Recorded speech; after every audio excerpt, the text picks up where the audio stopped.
All right, Louis Porcelino, Man Over Market, and this is the wrap up for E-mini trading. And so, what happened here? Okay, I'll tell you what happened. The ECB basically told the Greeks, "No deal, go pound salt." I know that's not a term, but they basically told the ECB, they told the Greeks that's what's going to happen, and they basically ordered an eviction notice on Greece. What does it matter? Let Greece go. Who cares? Their new finance minister is he's a Marxist socialist. Let him go. Let him have his own programs. Let him have two people over there, rich and poor, and and they'll have nowhere to go get money because they want to default on their loans. Let them go. That's just my opinion. Now, I was negative on the market. I told we turned people around today, right in here. Said it would be going up to 2047. As you can see, they took it all back on the close, on the news. And by the way, this break was not as good or not as strong as I thought it'd be because the people in the know were short probably 8, 9, 10,000 contracts, and we're able to cover them 2,000, between 1,000 and 1,500 lower. Yeah, that's right. That's what I'm telling you. And because you can't see it anymore, all right. So I'm very calmly going to explain the way it used to work. When I was filling orders in the pit, I represented institutional clients. I knew what their order flow looked like because they were my clients, and they would put a 100 lot in, then they put a 200 lot in, then they put a 300 lot in. You know what? Those institutional clients can only clear at big houses because of the margins and the margin requirements. So the little FCMs weren't clearing them. So we knew what the institutional client looked like. Now, so before I left, people showed up in the pit, and those people in the pit had headphones on, and what they were doing was arbing the E-minis against the bigs. All right, and so some guy shows up. I don't want to mention his name, but I watched him. Here I am, the biggest trader in the pit for 20 years, and every 300 lot, 500 lot that came in, he was there buying them and not sweating, not even sweating, selling and buying 300 and 400 lots at a time. So here's another thing that used to happen with E-minis. You used to be able to look at the E-mini machine and you would look and you could see what clearing firm the order went off at. You would see the amount and the clearing firm. So if you cleared Merrill Lynch, your number was 560, it went off. You see that there was a 500 lot E-mini went off or a 200 lot E-mini. Okay. So what I did was I sat my clerk on the E-mini machine and he watched and counted the trades, and the guy with the headphones that was standing in the pit, the big trader now, what I did was I said his number, his clearing firm is 484. I'm making up the number, but that's for identification. I want you to tell me every time that goes off. So what do we see? This guy is selling 2 and 3,000 E-minis. They're getting sold, and all of a sudden, 10 minutes later, here comes a big order in the pit to sell. And who's there on the bid? Two, three, four handles lower. There he is. What were they doing? They were front running their customer orders. The institutions were front running their own orders.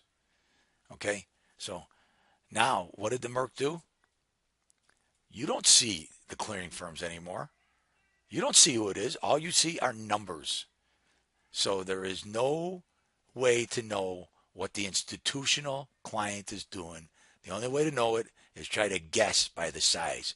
But the depth of the size right now and all the different fake orders and all the different, what do you call it, high frequency orders, it's disguised everything. So, all right, that's the end of my soap opera. So the market, this profile looks like. I thought they'd take out yesterday's low. This was an unfinished low anyway, so I was expecting that maybe we'd get down there. We got this gap from the opening from P to Q, so that probably will get filled, and we'll see what the overnight brings us. If this thing with the the Greeks and the ECB is really going to be that big of a deal. All right. So I don't know what I did here. I'm sorry. All right. What did I want to show you? I want to show you the this chart. Okay. So now, will the market go back and close above here? This is what we have to be concerned about because this is that halfway point we were talking about. All right. And that halfway point is, if the market would have closed above there, they would have this would have been the third higher close, and maybe the market was on its way to a rally. But now the ECB and the Greeks have thrown a little horseshoe into the or a little wrench into the wheel at this point. All right, everything else that happened, you can expect.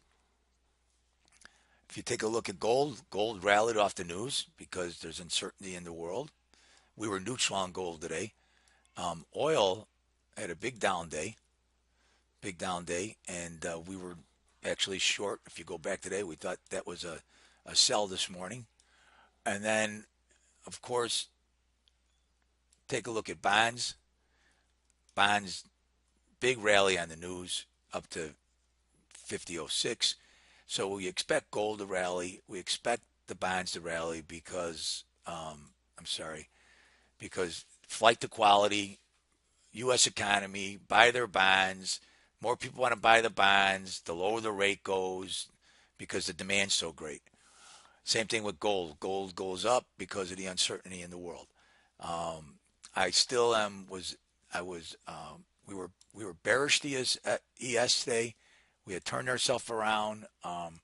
Most of the day it battled right. It couldn't. Most of the day the battle was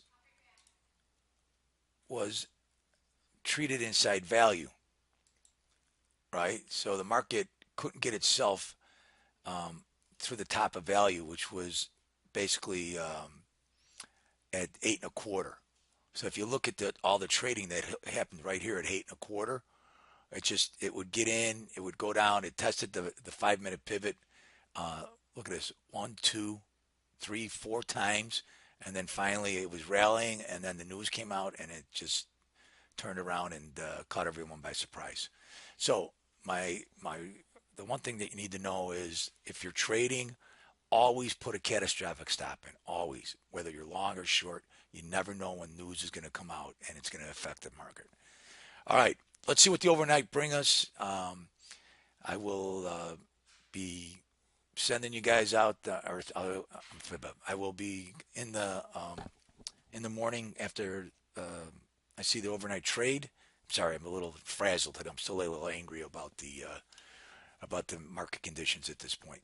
Anyway, we will see what the overnight brings us, and then I'll give you the update in the morning. All right, and then remember, stay tuned on Top Step Trader 8 o'clock. I go over a live commentary. You can submit some questions, and then also follow us on Twitter because I'm keeping I'm getting a lot of good emails from people saying how much we're keeping them out of trouble and helping them. All right, Louis Porcelino, Man Over Market. We'll talk to you later. Good luck. Bye.